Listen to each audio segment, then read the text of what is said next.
터키의 지역적 야망으로 이스라엘이 매우 경계하고 있어요.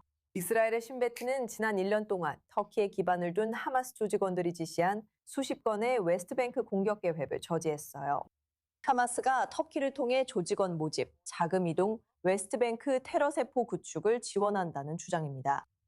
동시에 이스라엘 연구자들은 앙카라가 시리아와 레바논에서 영향력을 확대하고 있으며 터키의 더 넓은 목표인 이스라엘의 지역 내 행동의 자유를 제한하는 데 도움이 될 때는 헤즈볼라와의 소통 채널도 열어두고 있다고 경고하고 있어요. 그래서 우려되는 건 에르도안의 터키가 웨스트뱅크부터 시리아, 레바논까지 이스라엘의 압력을 가하는 전략적 플랫폼이 되고 있지 않냐는 점이에요. 스튜디오에서 논의를 이어가기 위해 24뉴스 영어 선임 특파원 비앙카 자니니와 안보 분석가 주나단 아고프가 함께합니다. 두 분 모두 i24뉴스 영어 스튜디오에 함께해 주셔서 감사합니다. 터키가 헤즈볼라의 저항을 지원한다면 그 영향이 시리아로 번질 수도 있을까요? 아마 그렇지 않을 겁니다. 왜냐하면 터키가 지금 헤즈볼라를 지원한다고까지는 할 수 없지만 분명히 헤즈볼라에 반대하지 않고 있습니다. 중동의 관계, 즉 수니파와 시아파를 생각해보면 터키는 마땅히 헤즈볼라에 반대해야 하지만 그렇지 않은 상황입니다. 하지만 터키는 시리아에서 자신이 거점을 확보할 수 있다는 걸, 즉 여전히 외세에 크게 의존하는 수니파 운동과 수니파 정부를 활용할 수 있다는 점을 잘 알고 있다고 생각합니다. 그리고 바로 북쪽에 있는 터키만큼 더 나은 외세가 또 어디 있겠습니까?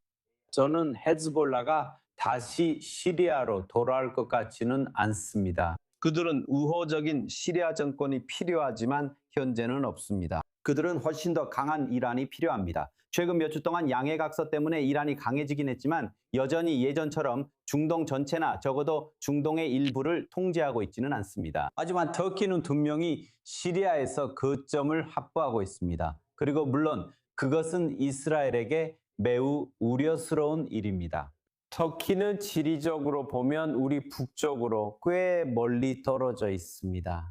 하지만 터키가 가질 수 있는 매우 강한 존재감으로 인해 그들은 대리 세력을 만들거나 심지어 자신들의 병력을 직접 투입할 수도 있습니다. 시리아 영토, 곧 골란고원의 시리아 쪽이나 아니면 이스라엘 군대가 멈춘 지점보다 조금 더 안쪽까지도 말이죠. 그리고 기본적으로는 이란이 했던 것과 매우 비슷한 방식으로 터키와 이스라엘 사이에 일종의 국경을 만드는 셈이죠. 여러 전선에서 이스라엘과 국경을 맞대게 되는 것입니다. 이스라엘에서도 터키를 우려한다는데 저도 동의합니다. 하지만 그 우려가 이란에 대한 만큼 커야 한다고는 생각하지 않습니다. 터키는 이란처럼 이스라엘 국가를 없애고 싶다고 말한 적은 없지만 에르도안 대통령으로부터 매우 우려스러운 발언들이 나온 것을 보면 분명히 걱정스러운 부분이 있습니다. 비앙카, 그렇다면 이런 모든 상황이 터키의 더 큰 지역적 목표에 어떻게 작용하나요? 우리는 터키의 지역에 대한 시각을 이야기하고 있지만 바로 다음 달에 나토 동맹국들이 모두 앙카라에 모이게 됩니다.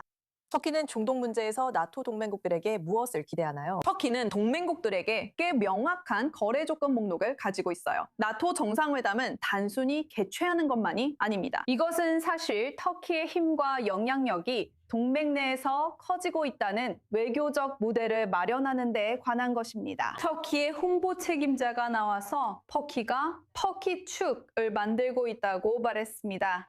터키는 자신의 입장, 일종의 신오스만 프로젝트가 확장되고 있으며 이전보다 나토 내에서 훨씬 더 많은 영향력을 행사하고 중심적인 역할을 하고 있다는 것을 세계에 보여주고 싶어 합니다.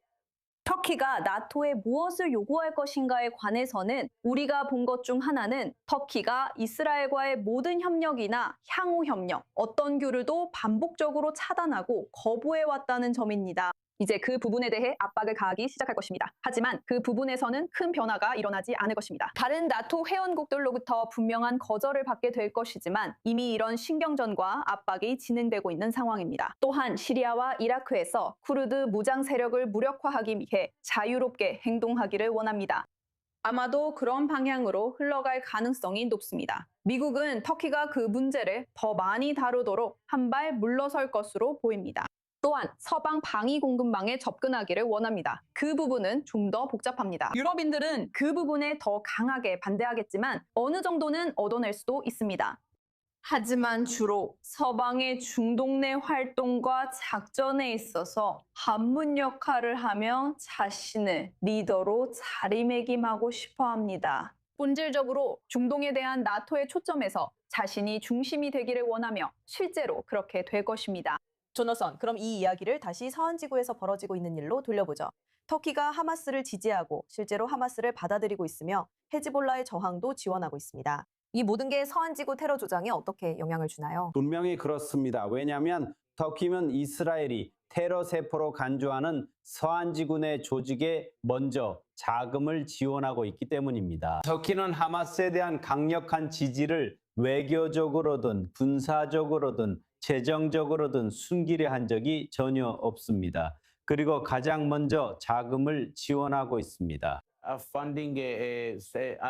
저는 그것을 터키 자금이라고 부르지는 않겠습니다. 그럴 수도 있지만 분명히 앙카라와 이스탄불에서 이런 일이 일어나도록 허용하고 있습니다. 하마스 대표들과 하마스 인사들이 터키에 있는 동안 이스라엘이 그들을 찾지 않을 것이라는 것을 알면서 자유롭게 돌아다니고 있습니다. 이스라엘이 가지 않을 방향입니다. 레바논, 시리아, 이란에서 하마스 인사들을 공격하는 것은 또 다른 문제입니다. 터키나 카타르, 즉 미국의 강력한 동맹국에서 그런 일을 하는 것은 또 다른 문제입니다. 그래서 터키는 이 하마스 인사들을 받아들이고 자유롭게 행동하게 하며 서한지구로 돈을 보내 테러 조직을 만들게 하고 있습니다. 이것은 분명히 우려스러운 문제입니다. 그리고 터키는 서한지구, 가자지구, 이집트에서 대리 세력을 통해 이스라엘을 포위할 수 있었습니다. 이집트와 터키는 15년 전쯤 시시 대통령이 무슬림 형제단 출신의 전 대통령 모르시를 축출했을 때 거의 적대적인 관계였습니다. 그리고 이제 그들은 함께 군사 작전과 군사 훈련을 실시하고 있습니다. 그래서 터키는 유감스럽게도 이란이 2년 전까지 했던 것과 비슷한 방식으로 그들의 대리 세력을 이용해 이스라엘을 포위하는데 매우 능숙하게 행동하고 있다고 말할 수밖에 없습니다. 이 지역에서 터키 역할에 대한 중요한 논의였습니다. 조나단 비앙카 함께해 주셔서 감사합니다. 감사합니다. 터키에서 또 다른 소식입니다. 앙카라에서 경찰 특수대의 급습 중에 ISIS 조직원이 터키에서 사살됐습니다. 급습 도중 ISIS 조직원과 그의 아내가 보안군을 향해 총격을 가하면서 충돌이 발생했고 이로 인해 급습은 치명적인 사태로 번졌습니다. 알고 보니 그는 그에게 터키 공격을 지시한 ISIS 지도자들과 소통하기 위해 틱톡을 사용하고 있었습니다. 경찰 급습은 다음 달 앙카라 나토 정상회담을 앞두고 보안군의 테러 단속 중에 이루어졌습니다.